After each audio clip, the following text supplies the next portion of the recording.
Hello and welcome to the DPC Show. My name is Dan Offen, aka Mr. Big Jams. In this show, I'm going to be taking you through all 6 of the top DPC regions, aided by some of the world's top analysts who are going to cover all the goings on in this week's DPC to help you stay on top of what must be a very overwhelming amount of Dota to watch, pretty much. This week, 2 of my analysts, Neff and Danog, are both unwell or overworked and so aren't able to provide their analysis this week. They've been incredibly helpful providing analysis for every single week up to this, including last season. So very thankful for their help so far, and it was a shame this week they weren't able to contribute, but this is what happens when you produce a weekly show.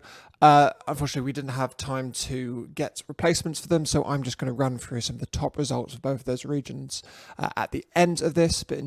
But before then, we've got 4 amazing analysts covering 4 regions for you to watch.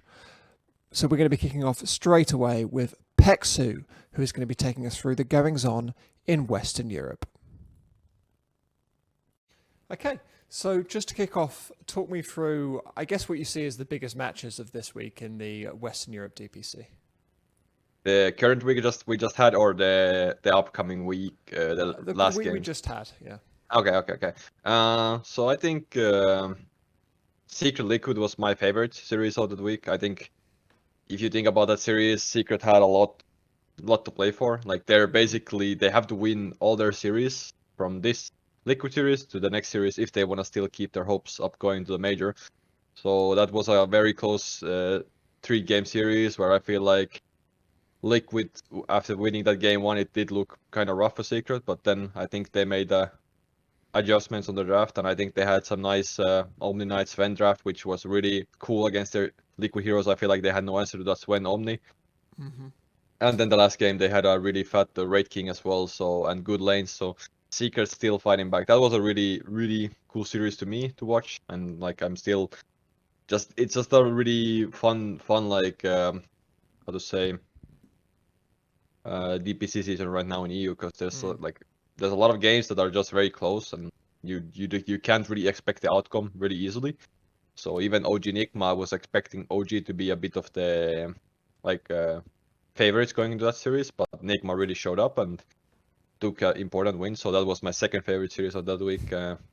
Alliance winning both of their series was good, but they weren't against teams that were specifically that great. And then Brame winning Smashers as well.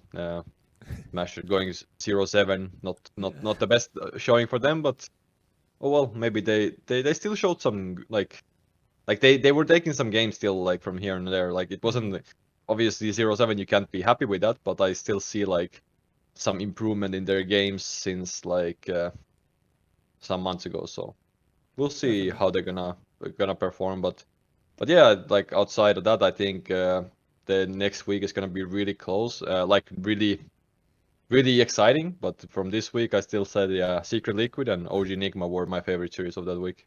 Let's go first into that Secret Liquid series, because this was Secret's first series win against what I describe as big opposition. The previous 2 wins came against Smashers and Tundra, who are probably the odds-on favourites to get relegated. Smashers are really relegated. Talk to me a little bit about what Secret did differently this time that they've not necessarily been achieving before.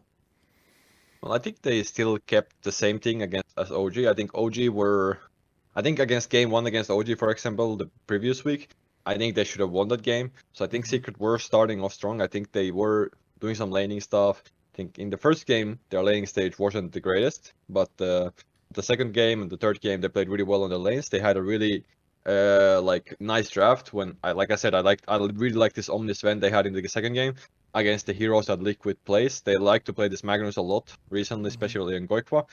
So like just the Omni Knight Sven is a really good answer to this type of stuff, because you don't really get that much out of RP. And also most likely the carry that you're gonna draft with Magnus is gonna be physical melee core. So playing into Omni Knight and Sven is not going to be that happy for that core. So that was a really cool draft from Secret. They executed well, and also in the last game they played, they had really good matchups in the game. Like they had a really good last pick Razor. He had a good lane. he had a good game as well. Like there were not too many catches for him, and then just the Link owns a lot of their heroes. And then at the same, they had saves and they had good team fight on Secret, and Matu was farming really well on Wraith King, made this Desolator build, and he was just like one-shotting people. I think he almost one-shotted Abaddon once and stuff like that. It was just fun to watch this Deso build on the Wraith King doing a lot of work as well. So yeah, I think Secret, like it's just Secret had a lot of like all these series they have been playing. I think they have been close, and the enemy has taken, or like the opponent against them has taken the win in the end. But I feel like Secret has still played well, not maybe on the level of we have been expecting from, but not bad at all. Like they still have been playing good. I just think the other teams have stepped up a little bit. So it's just close games, and I think Secret this time they took the series. And like I said, it was really they had to win the series if they still want to fight. So they were really finding that the motivation, finding that that thing little things that they were missing. And I think I just think they outdrafted Liquid most more in the 2 games at least. I think the first game I think Liquid played better. I think their draft was good as well. But I think they just outplayed them on lanes and outplayed them on the game after that. But two other games I think they played really well on the draft and the game as well for Secret. So important win for them in that series. Definitely good to hear, because it's often felt like Secret throughout this series have had very strong laning phases and have come out their laning phases ahead, which is what Secret are known for, but they've not necessarily executed the mid game as well. Was this a shift in that, in players necessarily playing better in team fights through the mid and late game? I think so. Yeah. I mean, they also have changed a little bit how they play. I think Yapsor has been before when Secret has been their strong in their strong form. I think he has been this kind of greedy. He has been going for these boots and not that much region. But now you look at him, how he's playing. He's buying a lot of region on the lane. He's trying to help Zai more on the lane. And they're trying to find different ways of playing this current patch, current meta, how it's played. They're trying to adjust to it. I feel like how they're looking, like how I'm looking at their gameplay. So yeah, I think Secret is still. They're also still trying to figure out how this patch is working for them, and maybe they fully haven't found out yet how to play this patch. So that's like how I feel about Secret. But they're getting, like, they're still improving. I think when I'm looking at their games, like from 2 weeks ago, I think they have improved already a lot, and it's still a world-class team. So yeah, I wouldn't still count out Secret. Like I think they can still they have one more series. They can still get to that major, and in tiebreakers playing against Secret will not be fun for sure. I'm gonna say that for sure. If And that happens. yeah, excellent. Yeah, and a couple more words on Team Liquid. I think a lot of people will be still curious about how Samael is doing within the team. Could you talk to me a little bit about how he's performing in this I think series? I think he has been playing really good. I have been even. I mean, I'm not surprised because I do know that he has been, like, throughout the history of Dota, like, considered one of the best mids in the world. So even though he has been off from like competitive Dota for quite some time, he has been playing really well. I think the matchups he's even playing sometimes is not favoring him, but he's still like pulling out ahead of that lane or doing even. So I just feel like he's playing really well, and I think the Liquid team is also fitting well. And I think there's a big thing that helps that Koikwa is so flexible as a player and so like versatile as a player that it's not that hard for them change how they're playing. Because Koikwa was already before, even when Boxy was playing, he was sometimes playing side lanes and doing these things. So I don't think it's that big of a change losing Boxy for them in that sense, getting a Sumail. So I think Sumail has fit into the team well right now, but it's still few on. They haven't played that long yet, so from the times they have been playing it has been looking good. But obviously, if people will start figuring out how Liquid plays and stuff, like put more emphasis and like analysis on their drafts and how they play, maybe they can find some weak spots. But I feel like at the moment Liquid is looking pretty good. Even though they lose to the Secret, I think they were still looking good. So Do you think the addition of Samael makes them quite a different proposition? Because Liquid have been a team that have been a 5 for quite a long time now. I think people probably know what's the deal with Team Liquid. Do you feel that they're a different team to draft and play against now with Samael?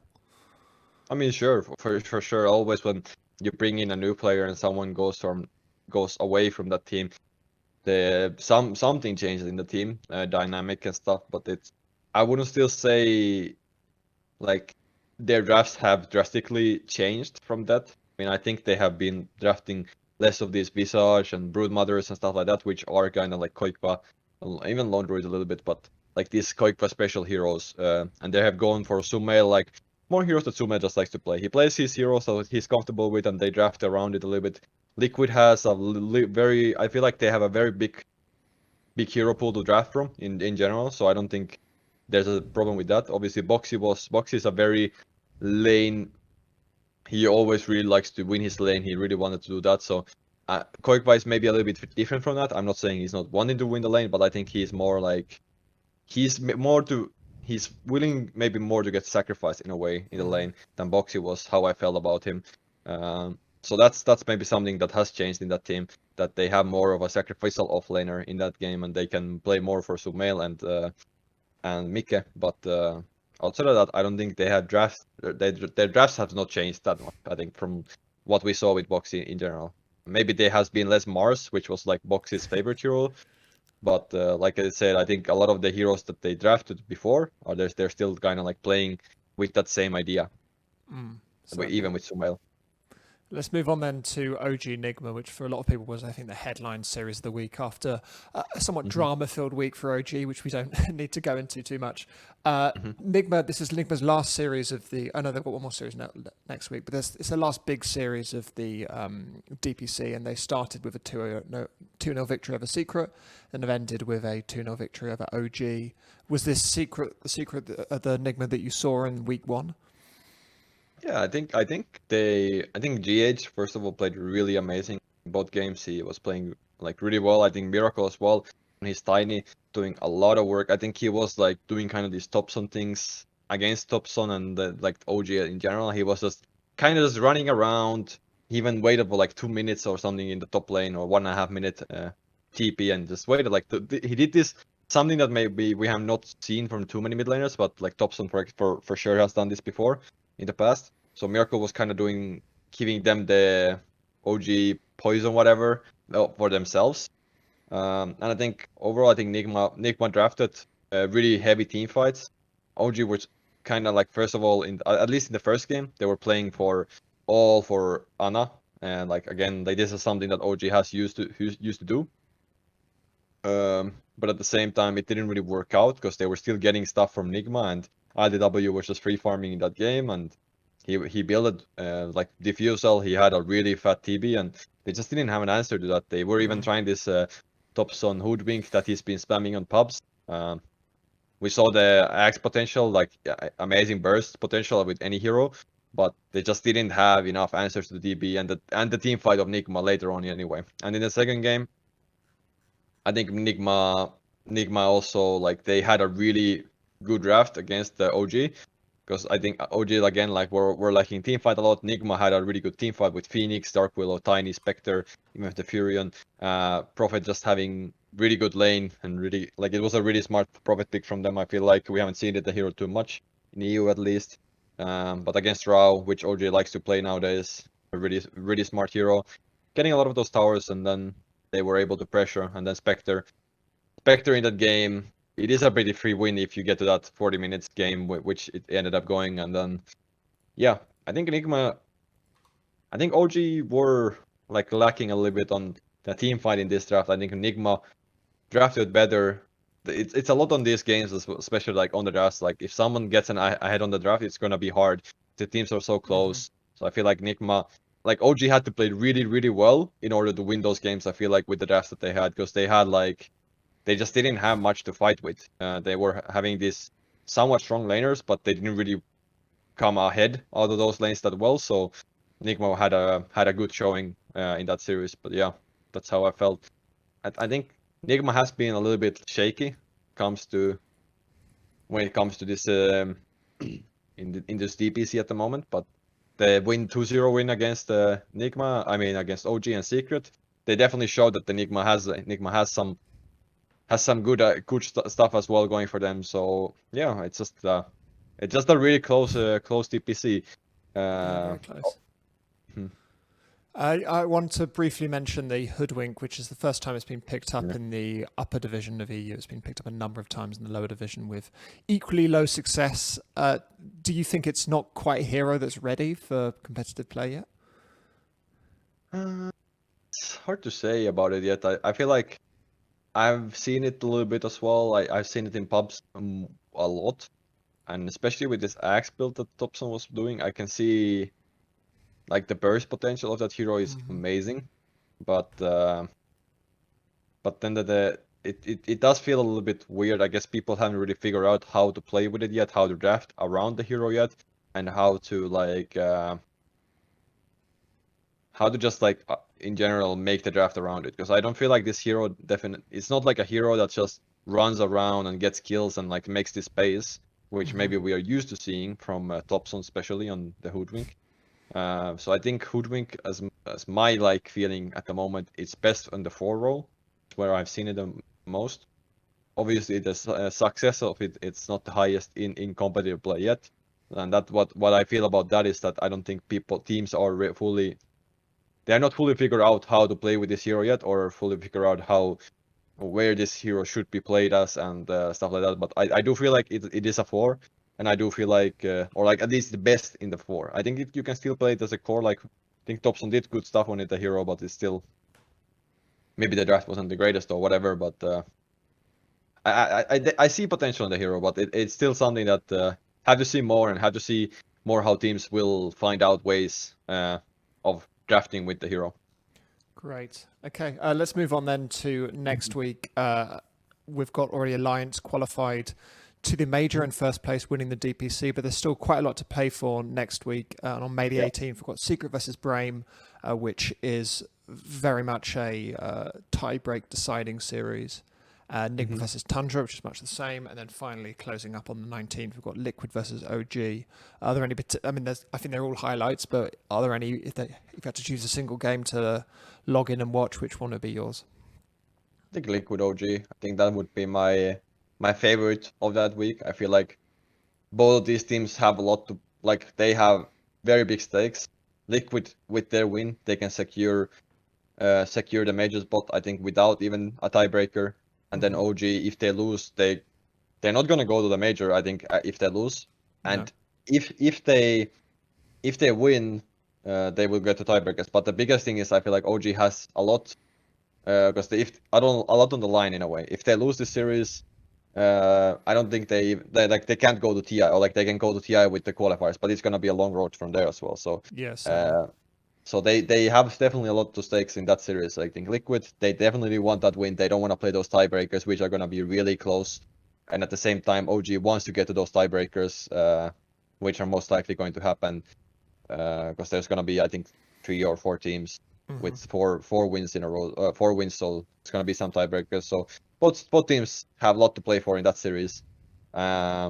So that is probably my favorite. I think, like I said, Enigma Tundra and Secret Pain, they're also important series for each team. But I just feel like Liquid OG are my favorite series of that week. I feel like they're very close in terms of like how they're playing and how they're like matched up right now. And maybe I would give Liquid a little bit of like advantage. I think they have been looking a bit better than OG.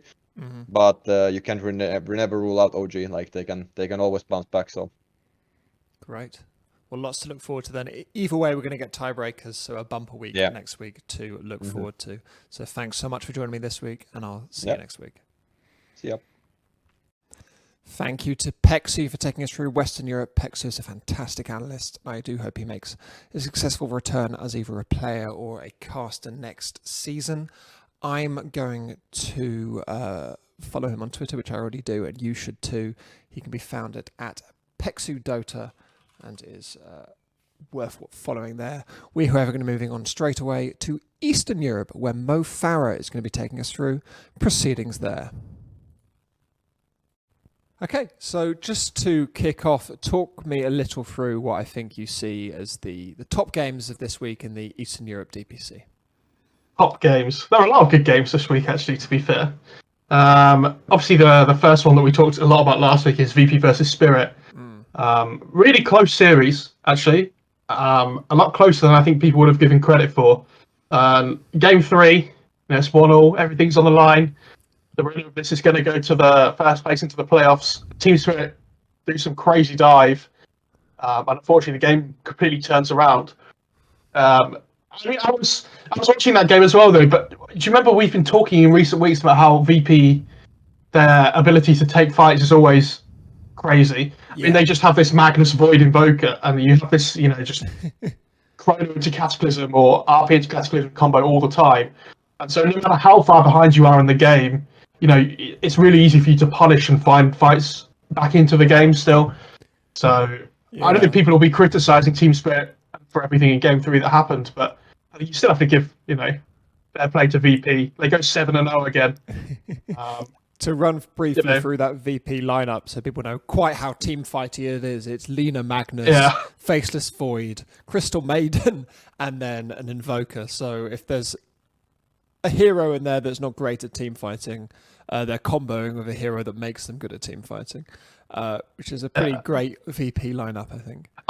I don't know if you heard the interview or anybody had the interview. Did we talk about this last week where they were saying that they'd found it really easy because they kept stomping all their laning stages in every game, so they weren't really learning anything. So they started picking lineups that had weaker lanes and better team fights so they could work on their team fighting in series. Scrims or in the DPC? No, in officials. In the DPC, which I found absolutely hilarious. That they basically having to almost handicap themselves, they said, which after they underperformed at the major in comparison to how everybody was hoping they would have done, is a bit of a bold thing to say. I feel like if you want to be having that kind of mentality, you should probably be winning every single series that you ever play. Right? And even then, it's not great. Well, I mean, if I go back to my interview with DM, he was talking a lot about how they only ever saw the DPC as this qualifier, and going to the major was the main thing. So if they can use the DPC to get better at the major, they know they're going to win this. They can always turn it on if they need to. If they mess around a couple of games and pick something that is a bit weird, then they can just go, we'll just go back to being normal, and they'll still top the group. They were very, very close to losing a series, in which case they would have been going to group stage instead of the playoffs, and they would not have been happy. Yes. So maybe that series will have spooked them a little bit, because VP also did beat Windstrike this week. That was the last series today, and it wasn't that close. So maybe they gave themselves a kick that they needed, that almost losing the series to Team Spirit, which is quite nice, really. I think it's almost needed, right? Sometimes you let your heads get too big. They've got big flew too close to the sun. There you go. But I think they're arrogant within Eastern Europe, but probably more humble on the global scene, which is not a bad place necessarily to be. No, and you can't really argue with them when they're winning every series in CIS, though, right? They haven't lost a series in 2 seasons now, so so that's something 2 right. Perfect seasons in a row, which is they'll be the only team to have done that, because Beta Curse lost in Secret as well, and Secret lost as well, as we've all noticed. Let's go in then to Na'Vi versus Unique, which was the other big series of the week. Which Unique took 2-1. Talk me through what ended up happening there. Oh, my goodness. There was some spice in these games. I'll open up on Dota Buff. So this is the one we talked about just briefly just before we started recording, in this 70-minute game between Na'Vi and Unique. Obviously, close game. Unique looked like they were coming back into the game at one point and they could have taken it. But well played by Na'Vi to obviously come back. But I mean, the big thing about this whole series was obviously Roger's item builds, which got talked about expansively. I think is that the right term? Expansively and extensively, all the X's. Extensively, yeah. I want to say nice to see them playing this Mirana mid again. I do think this is a CIS special at the moment. I mean, I haven't watched every single region, so maybe they're doing it in other regions as well, but it seems to be the most popular in CIS. It's good to see but played. Roger going for this position 4 Wyvern, Witchblade, I think it was the Witchblade Treads, Dragonlance Axe, which is interesting. It's a different kind of build, right? Like sometimes when your lineup lacks damage or something, and you feel like you need more damage from your position 4, like the Witchblade and everything has been seen before. And before Witchblade was a thing, people used to go like Medallion and things to try and amp the damage in that ult. Because obviously you can do damage in your own Winter's Curse and everything. So I don't think it's necessarily awful. There is better things to do in certain games, but Roger obviously he decided that was the best thing for the game, and whether you agree with him or not, whether he made a mistake or not, has to go with his decision. But the one that really made me laugh because it got really highly criticised, was going this armlet on Edge in Game 3. Game 3, which they lost. Which they did lose. I think there were bigger things at play than him going armlet that lost to it, though. But he seems to have been a big scapegoat for what happened in that game. I think all of them built some interesting items that game. I mean, Raytheon going like Mjolnir against Lifestealer, for example, is kind of unheard of, really. You tend to see this. Bloodfawn as well, which got immediately countered by the Satanic. So if you're getting a Bloodfawn to kill the Lifestealer, and the Lifestealer's got a Satanic, isn't that was the thing. He already had the Satanic when he bought the Orchid. So yeah, it's just I don't really understand, to be honest. It's not like they're awful items, but I think for this game in particular, I would have preferred to see something different. I will say Ramsey's looked incredibly farmed in all 3 games. He looked really good. So, I mean, that series is huge, though, the fact that Na'Vi have lost to Unique 2-1. Because you remember last week we talked about how AS Monaco Gambit, they were almost like, felt like they were down and out, and they were kind of, they had to rely on other teams to beat Na'Vi. Na'Vi had to play like Unique and PuckChamp, and it wasn't looking very likely. Yeah. All of a sudden, Unique take this series, and, AS Monaco Gambit are playing Unique next week. So, no matter if Na'Vi win or not, as long as AS Monaco Gambit win their series, there'll be a 2-way tie for third. At max, right? And if Na'Vi lose, then they qualify in third, and they're like, oh my god, all of a sudden, we've gone from losing our first 3 series in this whole DPC against Na'Vi, Spirit, and VP to still being able to potentially qualify for the major because Na'Vi have slipped up. It's also so the possible, whole, of course, that Team Unique qualify if Na'Vi, even through tiebreakers, if Na'Vi lose to PuckChamp, then they'll qualify outright. Yeah, because Gambit and Unique are playing each other. Whoever wins is going to be in either qualifying or in a tiebreaker with Na'Vi, which is awesome. Who doesn't like tiebreakers? Let's be real. Some stupid, like, I don't know if it's a best of 1 or best of 3. I think it was different in regions last time, but yes. I think it's a best of 3. Don't quote me on that, though. But, I mean, obviously VP doing the double this week, obviously doing really well. Na'Vi not having a great week, and they'll be really disappointed in themselves.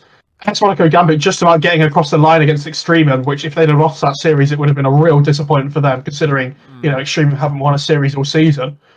But the big one, which kind of went under the radar a bit, was PuckChamp versus Windstrike.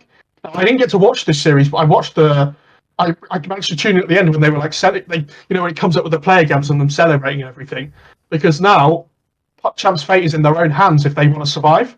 Yes. They're playing Na'Vi in the final series of the CAS DPC. If they win against Na'Vi, they'll stay up. If they don't, they'll be in a tiebreaker against Windstrike. Which they can win again, which is a good one. Yeah, which they absolutely can win. We've not spoken much about PuckChamp at all this season. They're going to fly a little bit under our radar, I think, maybe as also Rans. Are there any particular players you'd like to highlight from that team? PuckChamp. I mean, the funny one was Crit at the start of the season. I think NA Crit got very disappointed that he thought his name had been stolen. I think there was a tweet about that. I'll try and find it afterwards. But I mean, this team, they're playing in the Pinnacle Cup as well at the moment, right? Which is the like tier 2 CIS EU teams that are playing alongside, and I think they're 0-5 in that as well. Like, they haven't had a good season. They haven't had a good time recently, and it was so lovely to see them when they won that series against Windstrike, to see them actually like almost like a breath of fresh air, right? Like, breathe life into the team, because everything was on that series. So I'm not a biggest fan of the team. I think they're okay. It's not to say they're bad at all, but when you're competing in upper divisions in the each region and everything, you have to try and be at the highest level. And I'm managing Hellboy Smashers. I understand how difficult it is, right? To Smashers have gone 0-7. We've tried our best. It hasn't gone our way, but it was always going to be difficult, right? Yeah. So, and I feel like PuckChamp have almost had that kind of. I think they've done better probably than most people thought they would, honestly.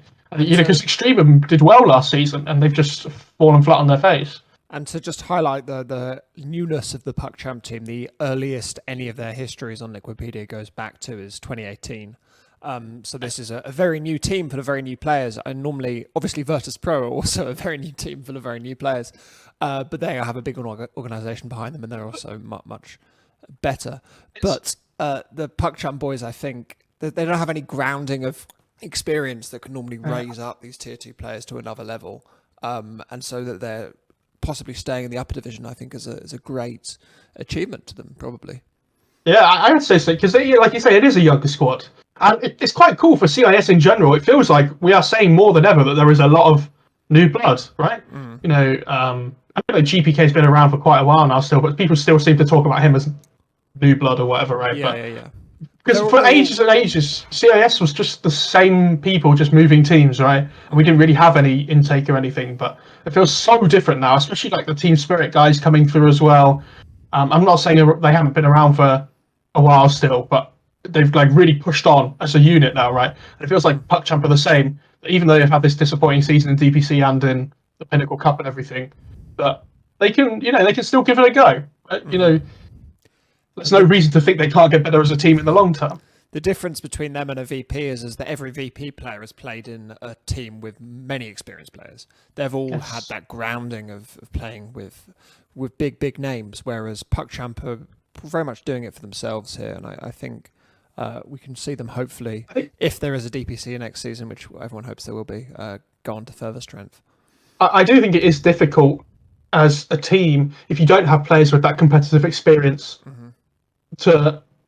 If you have like one new player, for example, right, then you can kind of fit them into your like arc, right, of your team already that you have of this experience and everything. But when everything's new for everybody, I think you have to have the right mentality as a group of players to be able to get through that, because there will be disappointing moments, and you need to be able to bounce off each other and keep each other positive and be that really strong unit, which I think is really difficult to do. You know, it sounds really easy, just like be positive and just smile all the time, but it's not easy, so fair play to them. There's a risk of it going a bit Lord of the Flies with a young team as well. Someone's going to get killed by the end of it. Yeah. Let's move on then to next week. We've spoken a little bit about what's coming up extensively. On the 20th, we've got Team Spirit versus Extremium, which is not really much of a series for either team, really. On May 21st, we've got the big games, though, of AS Monaco Gambit versus Unique and Na'Vi versus PuckChamp. I think those are both highlights. I wouldn't necessarily... You're going to want to watch that and then the next for those two. Yeah, because what's fantastic is it's a double header as well, right? So it's literally just one straight into the other. So we'll know within about 6 hours or something what's happened. Like you said, the Team Spirit Extreme games, whatever. I mean, Team Spirit are nailed on second. Extreme are going to get relegated. They're not on sixth. They can't even get seventh. So it's not even like they can get any more money or anything. Because the difference between 8th and 7th, maybe you still get relegated. But I don't know what the price difference is, but maybe if you get like an extra £1,000 or something, sure, why not, right? Like, still something to play for. So that double header, I think it's on Friday. Yeah. So I definitely want to watch, because, like we said, AS Monaco Gambit have not had the greatest of seasons. They've kind of went through the motions after losing their first 3 series. But it'll be interesting to see whether they have that new like revitalized oomph about them coming into that last one. Yes, certainly. Okay, lots to look forward to then. Brief touch on the lower division, whereas B8 look like they're going to avoid relegation. No Techies look like they are not. Yes. Well, the interesting one I want to talk about with this week is, I don't know if you can get the scores up or not for the VOD, but like Fantastic Five played 3 games this week. And they played Bait, Namiga, and No Techies, and they won all 3 series 2-0. And they went from 2-2 to 5-2. Oh, wow. And all of a sudden, they look like a nailed-on promotion, which for that team is crazy, right? Like, these guys aren't well-known at all. Like, I don't really know anything about them. And there's a guy called Ludon on there, who's from Kyrgyzstan. I have no idea who that is, right? So the only team that can catch them, though, is Team Empire, and they're playing Hellraisers and Trident next week. Obviously, Hellraisers only lost 1 game in the whole of their lower division run so far. They've been promoted. So, tough ask for Empire to try and get up into that second spot, because even then they'll have to do it in a playoff against Fantastic Five, even if they win both. So, really great story for Fantastic Five that all of a sudden this 1 week, they beat Namiga and No Techies all 2-0, and that's it. They look, pretty nailed to almost go up for upper division. So, and No Techies, their fate is in their own hands, though, I think. Yes, if they... Is it? Oh, no, because Bait are playing as well. Well, Bait can... If Bait beat Trident, which they should, there's no necessarily should, but it's funny because Trident are not on 5, but if they win both their series, they'll still get tiebreakers to stay up, right? Yeah, So even though they're not on 5 coming into the last week, their fate's still in their own hands as well. And it's like that for all the lower division teams, almost, it feels like. So which is quite nice, really. Yeah. I like some final week shenanigans. Lots to watch then. We'll keep an eye on it. So thanks so much for joining me this week, and I'll speak to you next week. Thank you to Mo Farah for taking us through Eastern Europe. Always much appreciated. Very fantastic analyst. He can be followed at Mo Farah Dota. We are going to be moving on straight away to China, where Kips is going to be taking us through proceedings there. Okay, so just to kick off, talk me through, I suppose, is what you see as the top matches in this week, in the penultimate week of the Chinese DPC. Yeah, so certainly the most interesting series for me to watch was Aster versus eHome, where we finally got eHome to see at full strength. This is the first loss that Aster got, so there was some interesting things that that happened there. And then the other match that really mattered, but maybe wasn't as interesting in my opinion, is the LGD versus Elephant 2-1. Which was surprisingly bloodless for such a long series. So which one would you like me to start with? Let's start with the one you liked the most, the Aster eHome game. Yeah, the Aster eHome series. So I've been saying all this time that Aster is, the top team in China, probably would have done just as well or better at the major than IG.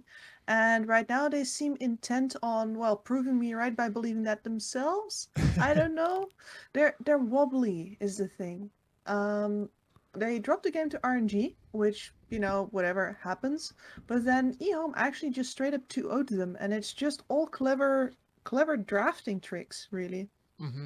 Talk to me about these clever drafting techniques then. What did they draft that was so clever? Well, a Clinks for Sylar to begin with.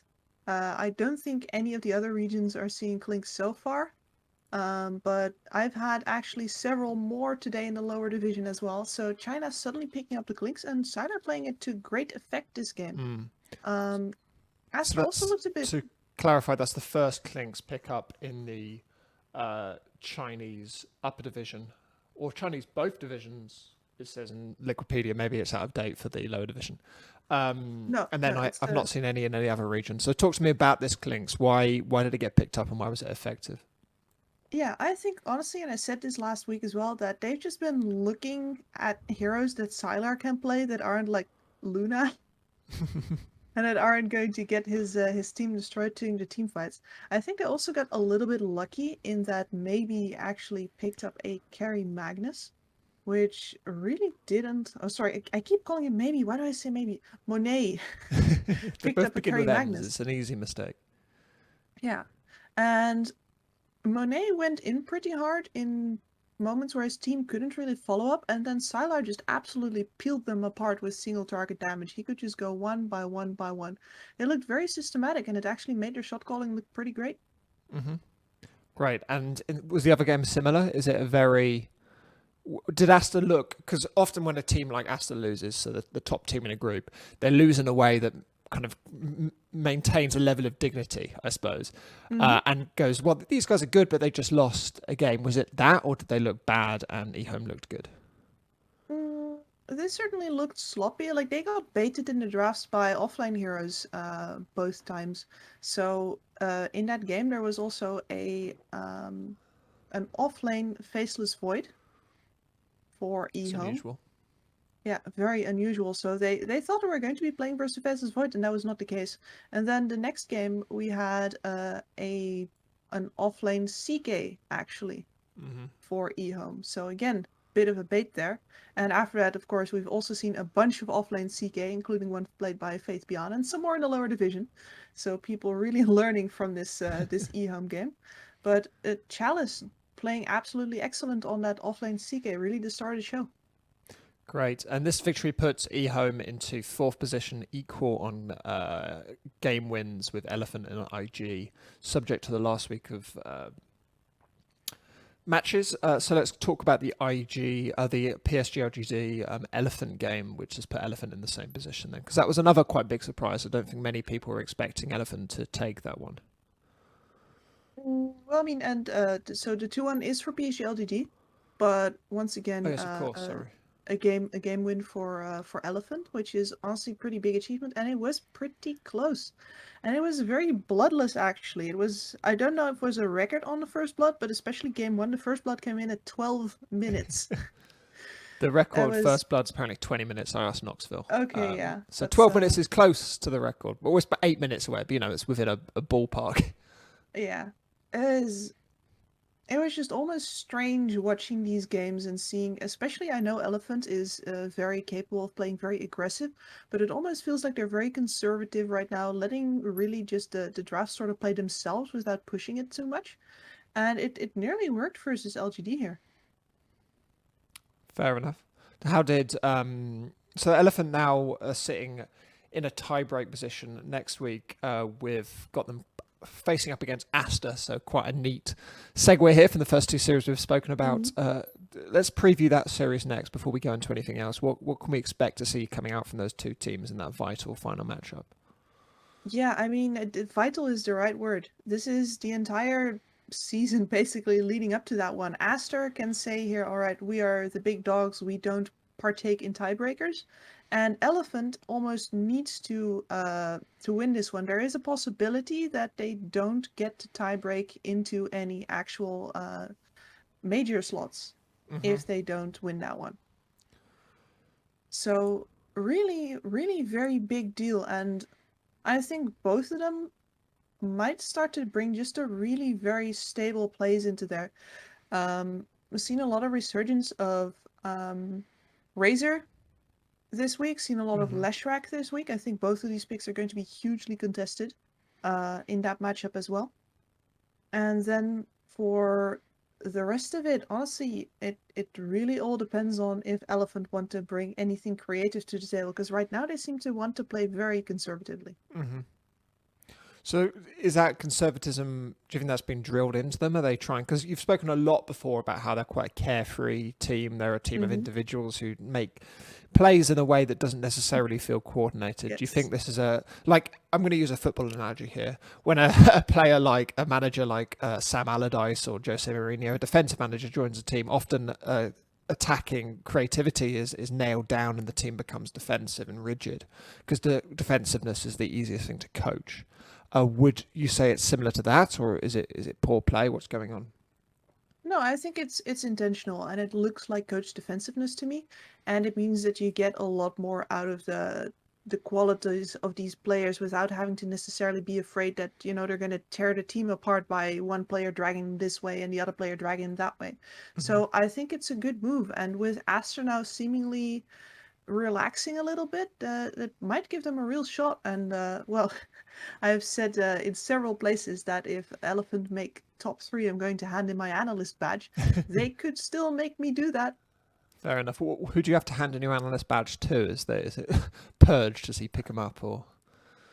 No, I think it's just sort of in the bin. Oh, fair enough. Okay.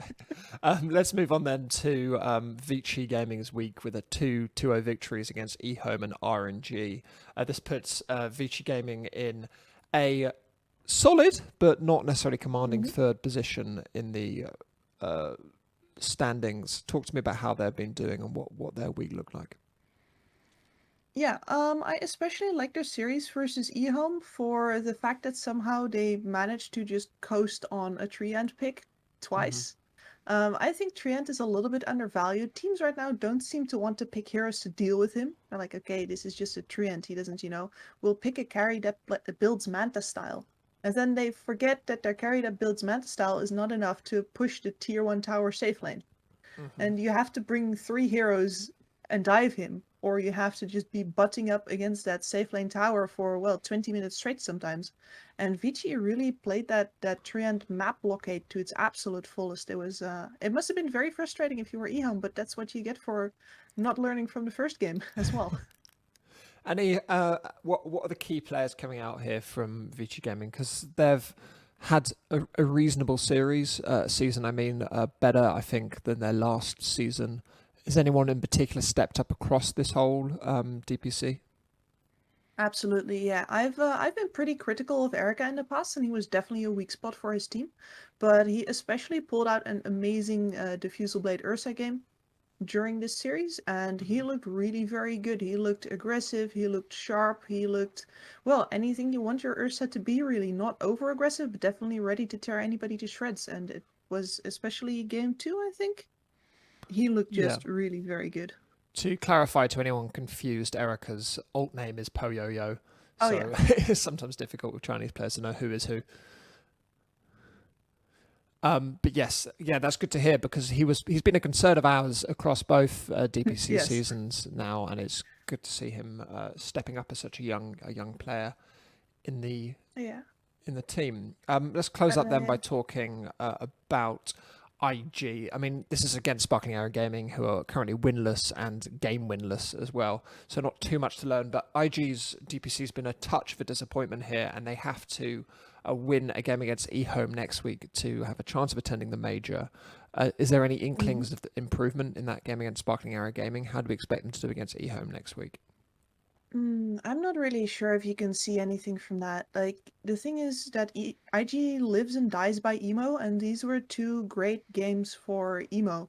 But you know, that's not an indication of whether or not they're going to actually be hot again next week. And it's always really been the case with IG. Like I said it the previous season as well. When they're good, everything's fine, and then when Emo has an off day, it's just a question if Fly is going to step up. And I guess that what I'd hope for them is that Fly is ready next week, so that it doesn't matter if eHome has a hot day or not. Okay, lots to hope for then. Let's talk about the final matches we've got coming up next week and what they mean for the league. We've got PSG LGD versus RNG on the 18th, along with that aforementioned IG versus eHome game. Then Sparkling Arrow Gaming, their final game against Vici. And then on the 21st, and Asta versus Elephant to close us up. And then we expect probably some tie breaks after that next week. We can expect Vici to beat Sparkling Arrow Gaming. Do PSG LGD need to beat RNG here? Do you think they will? I think they will, but it should be a 2-1. Okay. RNG has shown some flashes of brilliance here and there, and they can certainly take a game off of anyone here, but not a series. I don't think they have a bag of tricks, but it's not quite an arsenal. Okay, great. Let's talk finally about the lower division, where Phoenix Gaming are the first team to be promoted. Obviously, promotions are not necessarily as meaningful this season as it was last, with TI happening in between the next 2 leagues. But talk to us a little bit about Phoenix Gaming. What are they going to look like next season if they stay intact? Yeah, so Phoenix have been, I think, the most mature team in the lower division by a long shot. They've also been coached by Mikasa all this time. I mean, it was a bit of a shame that they didn't make the upper division after the previous season, when unfortunately the falling away of one of the teams meant that they had got themselves into tiebreakers, but then the ties got resolved by one of the teams getting disqualified, so Phoenix didn't actually end up making it. And now they're actually there. And I think especially the supports have really impressed me. The positional play from their plus 5 is superb. ZZQ is really good. Planet has shown brilliant games online. I think I've talked about this before. And then Shiro and Dash, I think especially Shiro on the carry position. It might be a little bit his patch as well. He gets to play a ton of Ursa, which he loves. Has been just extremely reliable as well as aggressive, which is a great combination for like qualities. Is a player actually, decent, or is he good enough to play with the best? And I think Shiro really, really shows that he's got a good shot at that. Great. Okay, lots to look forward to next season then for them. I think we'll leave it here for this week. Lots coming up in the next week. Hopeful tiebreakers we'll see in the very even Chinese DPC. But thanks so much for joining me this week, Kips, and I'll speak to you next week. Huge thanks to Kips for taking us through China. Kips can be followed at Kipsal, and she's one of my favourite analysts, worth checking out on Twitter and elsewhere. We are going to be moving on straight away to our final properly covered region this week. It is South America, where 1437 is going to be taking us through goings on. Okay, so just to kick off, talk me through, I suppose, what you see as the biggest series of this week in the South American DPC. most of the series this week, as we talked about last week, they weren't so important. It's just everybody had to do what they had to do, especially the top 4 teams, and that's exactly what we saw. There wasn't a single 3-game series at all this whole week. Where in the previous weeks it was like crazy. We were having long days casting, and we kind of just cruised through it. TP, they showed up. Beast Coast, no ping. Everybody looked normal. It was just a 2-0 for the top 4 teams. Nothing out of the ordinary. Maybe the Beast Coast games looked a little bit shaky for Beast Coast in the early games, but they always came out clutch in the late game with their macro movements and kind of outplayed SG in their series. So talk to me about those Beast Coast games being shaky in the early game. Is that a draft issue? Because obviously you can draft a team which is a weak laning team that is designed to win. Right. Was it that, or was it just poor laning? I think a little bit of poor laning and maybe a bit of draft issue for the early game, but I do feel a team like Beast Coast, they need to be having a dominant early game to be able to be even a team like Noping, who is at the top of the ladder right now. And then on the international level, that's also going to play a huge factor. Stinger, for me, was one of the standout players where, not in a good way, I think he was a bit shaky, and his early game, his warding, his de-warding has been off, in my opinion, and that kind of has been bringing Beast Coast down a little bit, and that's a huge concern for me, especially when they got their matchup coming up next week against Nope, which is going to be absolutely beautiful. Let's go into No Ping's series then. So before we talk about the upcoming series, how did No Ping end up doing against a team unknown? Oh, it was just an absolute beatdown. No ping, especially game 1. Game 2, it looked like Unknown were going to win against No Ping. I think No Ping, they drafted themselves into a corner. They had a worse draft, but in the late game, somehow HFN just put his team on his back, and he just did some crazy moves. They were down Aegis. Unknown were hitting their Raxes, and on the Morphling HFN, he just decided to go for the split push, got a Rax of his own, and then he comes back to defend. They wipe Unknown when they're down, like I think it must have been 12,000 gold or something. They had this Phantom Lancer on Team Unknown, which was actually the most dominant hero on the map out of the 10 heroes, and he was supposed to be able to easily carry that game, but No Ping, I think they took their experience and their game knowledge in the late game and just applied that just to be able to come out ahead of an Unknown. I think that and the Beast Coast versus SG game number 2 were like games where these underdogs should have been winning, but the big dogs, they showed why they're there. I want to talk about the first No Ping game where HFN picked a Nature's Prophet carry, which is not that unusual in South America. I know in Europe, Nature's Prophet is one of the only heroes that's remained unpicked throughout the entire DPC. So talk to me a little bit through how they're using it in South America that other regions Europe might not see any value in. Right. I think Nature's Prophet is very much of a flex hero. You can be played off lane, middle, and carry. And in South America, it's mainly HFN. He just plays as a position 1. He just gets farm with it. He joins his team in fights, and then they kind of just leave him there to farm. And then everybody else will just move away and make the next play. And then HFN will just, pick up all the farm that his team was able to secure for their side. And then he's always able to just be that +1 in the engagement. So very fast gameplay, and he gets incredibly fat. Like every game that you watch HFN play on this Nature's Prophet, he's having like 13,000 net worth by 20 minutes, which is incredibly high for any carry hero. Why do you think Nature's Prophet is a pick in South America, whereas it may not be so prominent? It's not a major pick in South America. It's one of the middle tier ones, but it's a pick where it's not in Europe. It's less in China. It's less in CIS, for example. Well, I do think in Europe there was Mind Control who recently played that hero, Nature's Prophet, as an offlaner, but he's like a specialist. He has a lot of Nature's Prophet games. I feel it has more to do with the best team in the region and the player actually enjoying playing the hero and having an understanding of how to play, even though it's been nerfed lately. So HFN, he kind of set the trend for the hero to be picked up, and because they're winning so many games, everyone's like kind of following suit with that. But in the other regions, if someone else, like for example Mind Control in Europe, were to win more games with this Nature's Prophet like he did in the last series that he played, maybe there will be more teams playing it, right? It's just a matter of like the discovery of the hero when everyone else is focused on something else right now. Okay, that makes sense. Let's talk through then the middle of the pack. We had Thunder Predator have had quite a disappointing series. They won both their series this week, which puts them in pole position to come third, which it doesn't mean a huge amount, but still, did they feel like they turned a bit of a corner this week?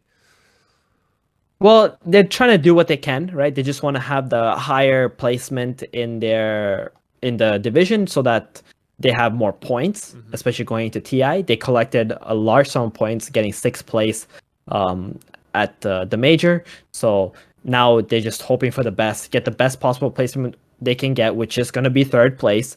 And then just hope for the best that they'll still be able to be invited to TI, especially if some of the teams like Noping or Beast Coast also do well at TI. So I think their goal is just to do the best they can. They finished off 5-2. They're done with all their games. That's it. Everything else is up to whatever the world decides to give them. Fair enough. Were those two series convincing? Did they look like the Thunder Predator that people grew to know during the major? Yeah, definitely. Against Hokori, it was an absolute beatdown. Infinity too. I think Hokori and Infinity, they're kind of deflated. These are the two teams that came from Division 2. So Division 1 is like a whole nother ball game, and they were not prepared for it. As Infinity especially, like now that they've completed all their games, they're 1-6, they're gonna go back down to Division 1, where Hokori, they actually get to stay. Sorry, they'll go back to Division 2, Infinity, and then Hokori get to stay in Division 1. So maybe Hokori, with the knowledge and experience they've gained from this season, they might be able to get a better place for next season. And Infinity, like they just looked completely out of place. And Thunder Predator just had their way with them. Fair enough. The one storyline that we do have still to kind of pick up in SA, whereas I think the other one is obviously the top 1-2 positions, is relegation here, where we have Team Unknown, SG Sports, and Infinity all on 1-4. Next week we have a couple of SG games, versus Unknown, which is going to be a relegation battle. So before we go to the big top battle, let's go into relegation and see what do you think is going to be happening there? What can we expect? Oh, that's going to be a tough one. SG, they got a lot of fans from Brazil. Everyone from Brazil has been championing them, and in season 1 they did way better than this season. And one of the reasons has to do with King RD being replaced, and there's a lot of drama behind that. So these players, they're under a lot of pressure. They cannot afford to go down to Division 2 because they know that they're way better than whatever they performed here.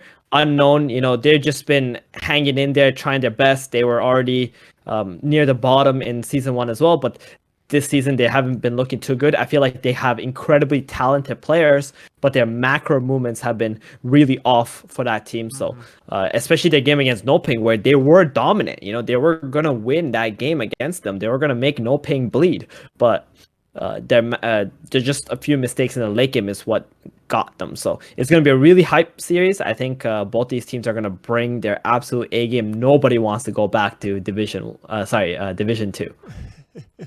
No, certainly not.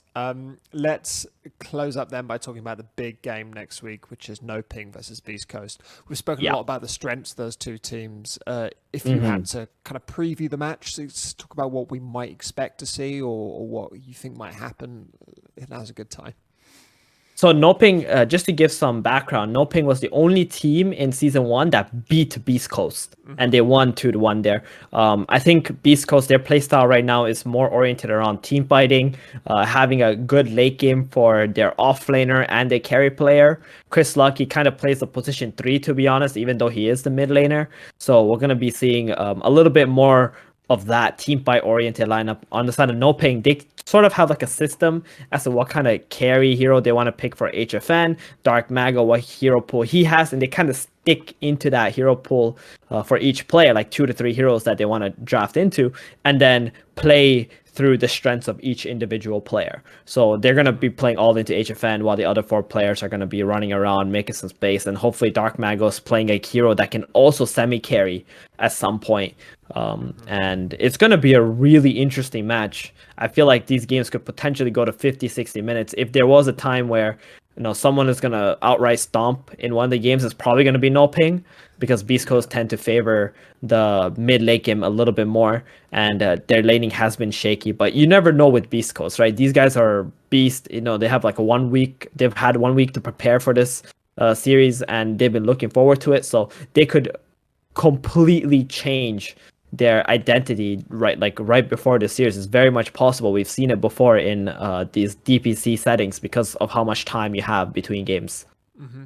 The way you talk about No Ping, you often lead by talking about HFN as their kind of star player, as their carry, as the player the team is built around.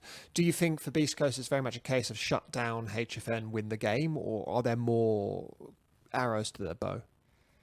Well, we can try to shut down HFN. If you succeed, you will probably win the game, because their entire 90% of strategy revolves around him being this overly farmed carry hero. They draft Medusa, Luna, Nature's Prophet. These are super fast farming carry heroes. They even draft TA carry because she can also farm very fast, right? That's all they want him to do, is just be able to be this insanely jacked up carry that's just gonna jam his network down your throat. So I would say shutting him down is a great plan, but it's not going to be the easiest thing to do, because they make sure they pick strong position 5s, unorthodox position 5s, like Viper position 5. Like, that's something Pandaboo, their position 5 player, has been playing since season 1 that nobody else was, and now everybody else is picking up on that position 5 Viper. So they got a lot of weapons, but everything leads to HFN having a good game. Mm-hmm. It reminds us a little bit about what happened last series, because looking at the times of those games, it was 24 minutes game 1, 33 minutes game 2. So that was a quick win from No Ping in the last series. Is it just the case that they won the lanes and then dominated? And which game are you the referring No Ping to? Beast Coast series from last season, if you remember. Last season, I really do not remember exactly what happened there. I do believe that No Ping did lose game 1 though, and Beast Coast kind of got a little bit more relaxed, and then No Ping got to play their drafts. They got to play on Brazil server. I think that's something about this South America too, like Peru server versus Brazil server. It kind of plays a big factor. And sometimes Beast Coast, they could be that emotional team, right? So if they do win game 1, game 2 they play on Brazil server, and No Ping have that little bit of an advantage and they win the game, sometimes Beast Coast can get really frustrated with themselves, especially when they feel like, oh, we should be dominating this team, and kind of fall apart in that regard. And No Ping was the only team that made Beast Coast bleed, so it kind of makes sense. They kind of got caught off guard when they did lose. So it does play a little bit of a factor, especially if it goes to game 3. The coin flip, who gets what server and such as well. So but yeah, Beast Coast, they are definitely more of that emotional team, and they're gonna look to just close out 2-0. They do not want to take it to game 3 against No Ping. Okay, great. Lots to look forward to then. That's on May 21st, the big final game of the South American DPC. Thanks so much for joining me this week, 1437, and I will speak to you soon. Thank you. Thank you to 1437 for taking us through South America. Always much appreciated. He can be found at 1437X on Twitter. I am going to briefly run you through the goings on in North America, where I did get to watch some of the results this week. I massively enjoyed watching the EG versus Quincy Cruz series. If you've not had a chance to catch it, it's well worth a watch. I did actually miss the end of the last game, so I don't know what happened there. I went to bed because it was 2 a.m. and I thought that EG were going to win. So that does look like there was a bit of a Quincy Cruz turnaround. They had a great draft with a Sven kind of frontlining into a Leshrac mid. EG with a slightly weird Legion Commander 5 pick for Fly, which is helmed by a Timbersaw and a Tiny and a Storm and a Gyrocopter. So a weird draft. Perhaps it was dominating the early game, but perhaps it ended up crashing a little bit. I think the one that really worth watching though is the second game, the 51-minute game in which Quincy Cruz Medusa brought back and got Tiny tossed back into the fight because he died on the Tiny toss and returned on the buyback, which is a lovely little bit of possible bug interaction to cap off a very tense game that featured a rapier picked up by both Arteezy's Luna and the Medusa on Quincy Crew. I really, really enjoyed watching it. Quincy Crew are such a fantastic team to watch when they're in full flow, and so are EG. So many exciting players in both of those teams. I'd also like to highlight the EG versus Undying game, which was over in a bit of a flash. Undying have been much hyped by us throughout this entire time.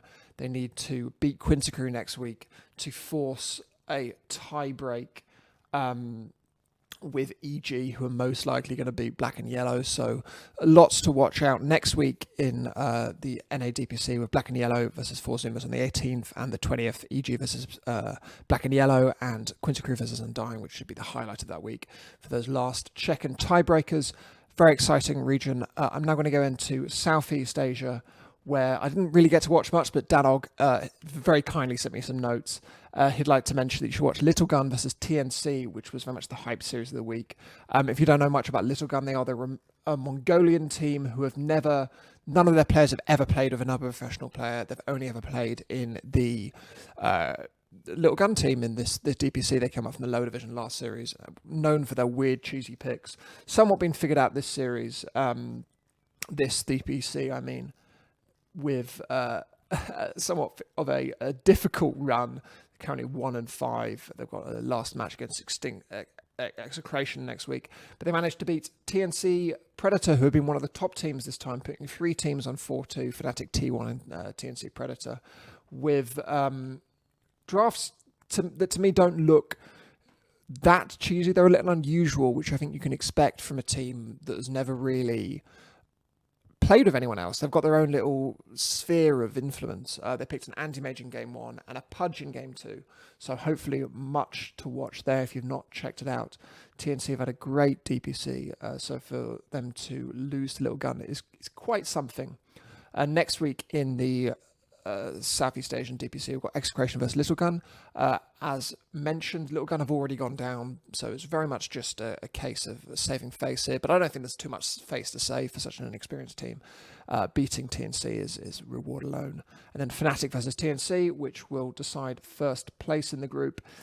Depending on what happens with OB Neon versus T1, we could end up with more tiebreakers for first place or for second place here. Either way, it feels... we could also have tiebreakers for attending the major if Execration beat Little Gun and one of the other teams lose, which they have to because some of them are playing each other. So lots to watch out for next week in the Southeast Asian DPC and all the other DPC as well. It's a big, big week. Tiebreakers abound. Every region is going to have some sort of tiebreak, so lots to watch on this week. Anyway, thanks so much for listening. Thanks so much for everyone who's contributed this week and people who sent me notes and talked to me throughout the week, like Danog and Neff, who are always very helpful. So thank you once again for listening. There will be a Position 6 this week. It is going to be with either Suns Fan or T-Governor. So check those out when they release on Thursday. And remember to follow me on Twitter at DanielOffen. Much appreciated for all of your support. I'll see you next week.